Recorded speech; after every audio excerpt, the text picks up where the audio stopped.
बहुत चेंज हो गया।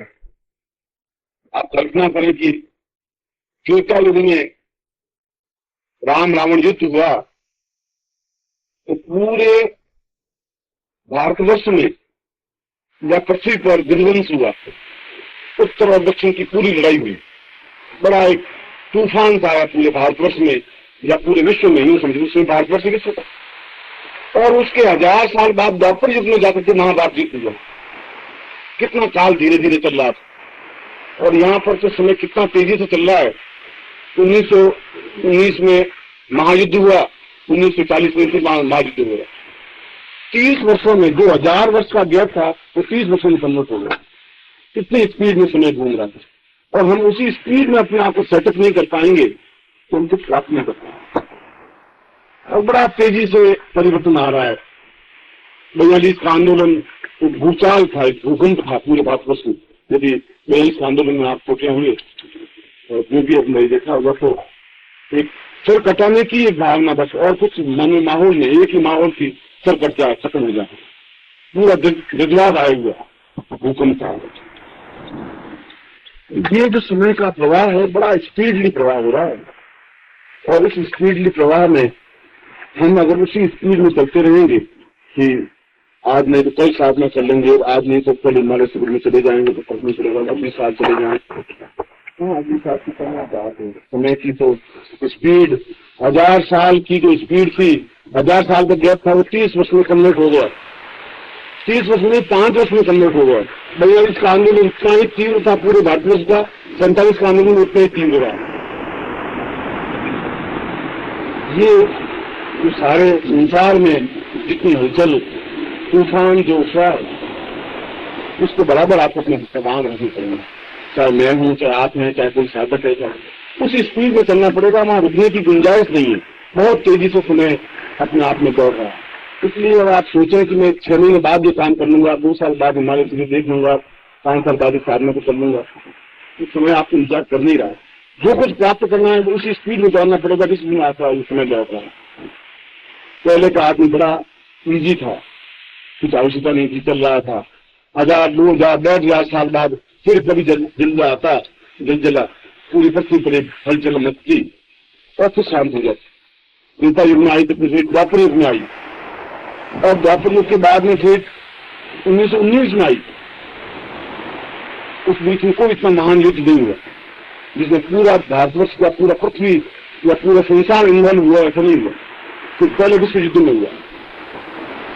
मगर वो जो 1000 साल, 8 साल का डिफरेंस था, 1919 से 1936 में वापिस दूसरा महायुद्ध हो गया, तो उसे पूरा संसार को इन्वॉल्व हो गया। और तीसरा विश्व युद्ध में रोज नगारे बज रहे हैं, और क्षेत्रीय स्पीड तो आप देख ही रहे, 42 से 47, 62, 64, ये सब कुछ आते हैं। बड़ा पूरा भारतवर्ष जिसमें इन्वॉल्व हो जाता है। ये सारा समय का प्रवाह है, बहुत गतिशील प्रवाह है। हमें उस बिंदु पर बहुत गहराई का सोचना चाहिए कि अगर समय को हमने नहीं पकड़ा तो समय आपकी कोई परवाह नहीं करेगा। और ये सब कुछ मेरा लिखाया हुआ और आपका यहाँ बैठा हुआ सब कुछ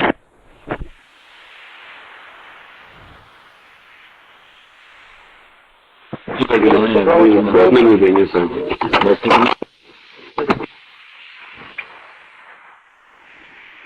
मेरी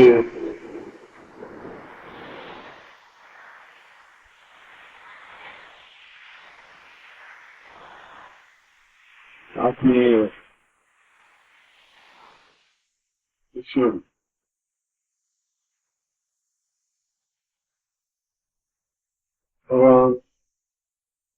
पशुपतिनाथ, शंकर की साधना का यह शिविर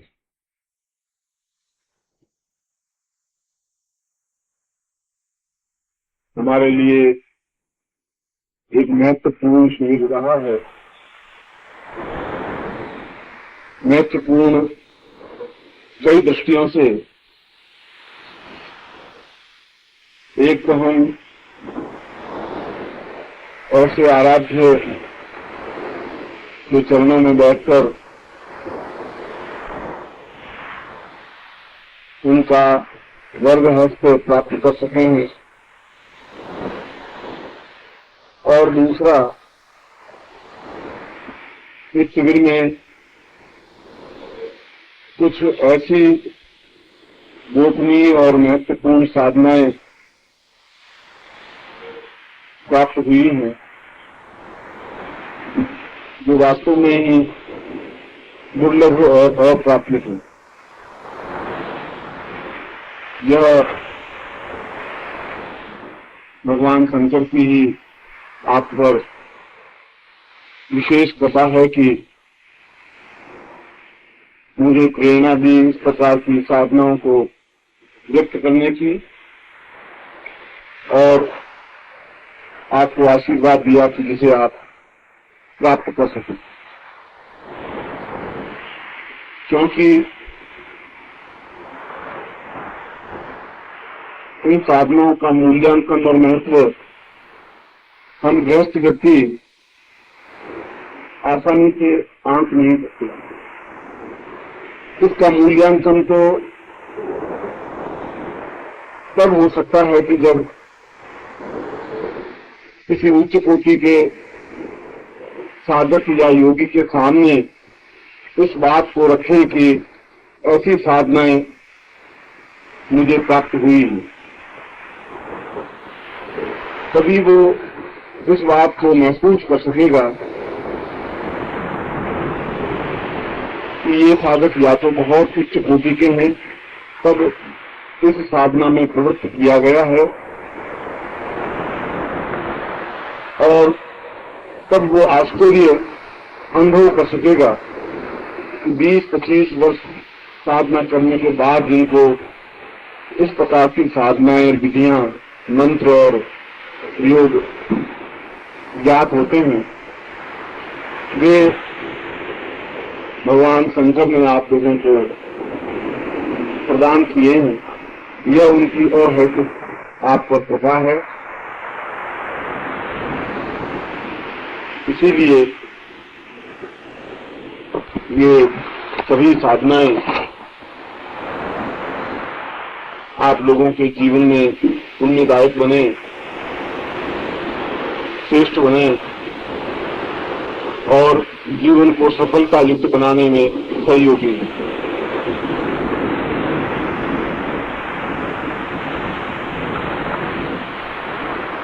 अगले तीनों ही शिविर अत्यधिक महत्वपूर्ण और कारगर हैं। सहस्रार शिविर, जहां तक मेरा अनुभव है, शायद भारतवर्ष में पिछले 100 वर्षों में पहली बार ऐसा शिविर लग रहा है। न कहीं मैंने सुना और न कहीं मैंने पढ़ा। कुंडलिनी जागरण से संबंधित शिविर तो शायद लगे होंगे,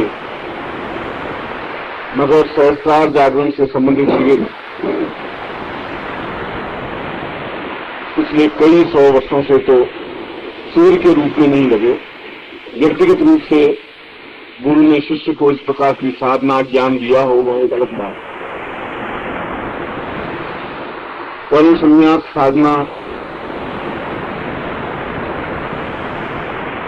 तो एक अद्वितीय साधना है।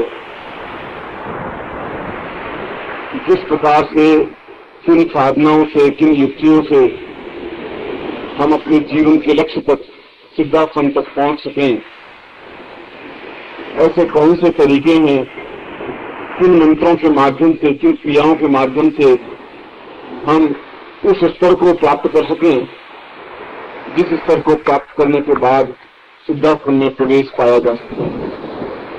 इसलिए उसका नाम तो कर्म संन्यास शिविर है, मगर सही अर्थों में वह जीवन का एक आश्चर्यजनक शिविर है जो उन स्थितियों, उन कार्यों, उन विचारों, उन चिंतनों और उन मार्गों का दिग्दर्शन करा सकेगा जिसके माध्यम से हम उस स्थान पर पहुंच सकें जो हमारा अभीष्ट लक्ष्य रहा।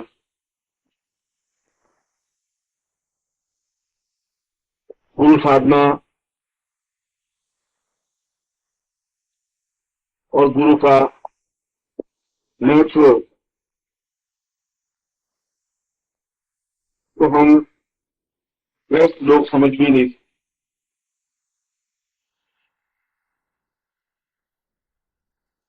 गुरु और शिष्य क्या होता है उसको समझने के लिए एक दूसरा रेखी और दूसरी आंख की जरूरत होती है।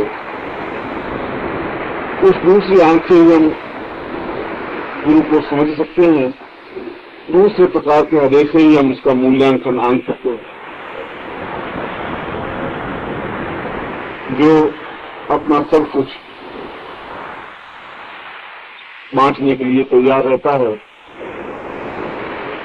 एक ऐसा संबल, एक ऐसा सहारा हर क्षण हमारे पास रहता है जो हमें बराबर अभिभूत किए रहता है। पांडे जी अभी गुरु से संबंधित स्तुति पढ़ रहे थे और मैं उन पंक्तियों के बीच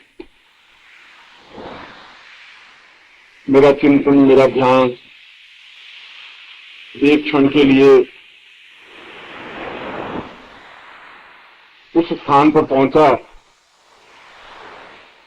जब मैं शिष्य था और गुरु के चरणों में। मैं सोचता हूं कि मैं अपनी सारी जिंदगी तोड़ करके भी ऐसे क्षणों को वापस प्राप्त नहीं कर सकता। मैंने तो जिंदगी के गुरु के रूप को भी देखा है, देख रहा हूं, और शिष्य के रूप को भी देखा है, महसूस किया है। वास्तव में वह एक अद्भुत और आश्चर्यजनक आनंददायक दृश्य बिंदु विधान होते हैं कि जब हम अपने गुरु के पास होते हैं, उनसे चर्चा करते हैं, एक ऐसा सहारा, एक ऐसा संबल मन में बराबर रहता है कि कोई हमारा है और अपने आप में पूर्ण है, जो किसी भी रूप में हमें पीछे चलने के लिए बाध्य नहीं करता, जो बराबर हमें आगे बढ़ाने के लिए प्रेरित करता है, जो हमारे सुख दुख में सहायक है, जो हमारी बात सुनता है, हमारे बीच में है। मगर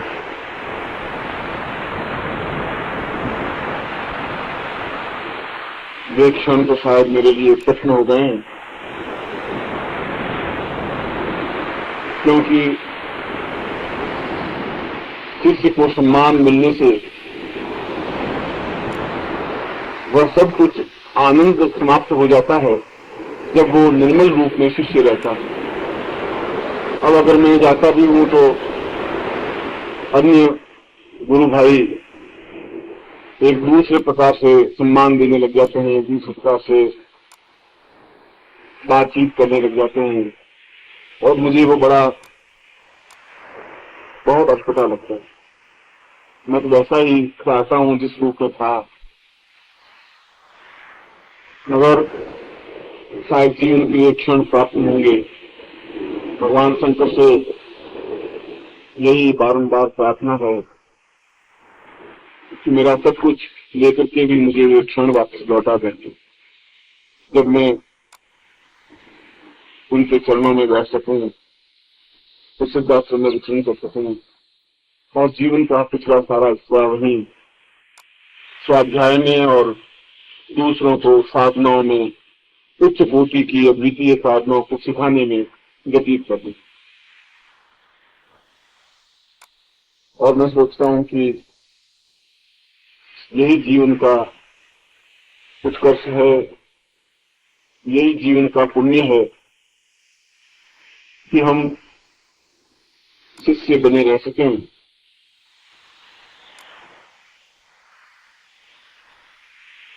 जुलाई अंत में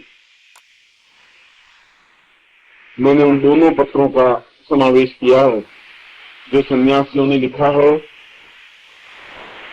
जो गृहस्थ शिष्यों ने लिखा है।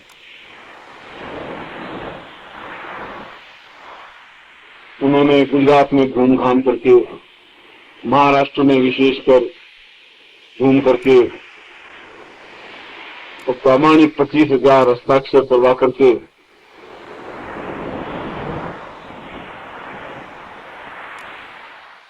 इस बात का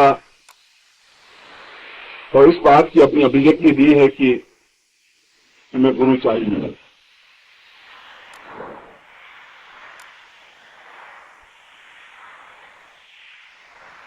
सद्गुरुदेव डॉक्टर नारायण दत्त श्रीमाली जी के दुर्लभ वीडियोस, पुस्तक, पत्रिका एवं साधना की निःशुल्क दीक्षा प्राप्त करने के लिए नीचे लिखे हुए नंबर पर वीरल पटेल जी को व्हाट्सएप पे अपना नाम और अपने शहर का नाम लिखकर भेजें। धन्यवाद।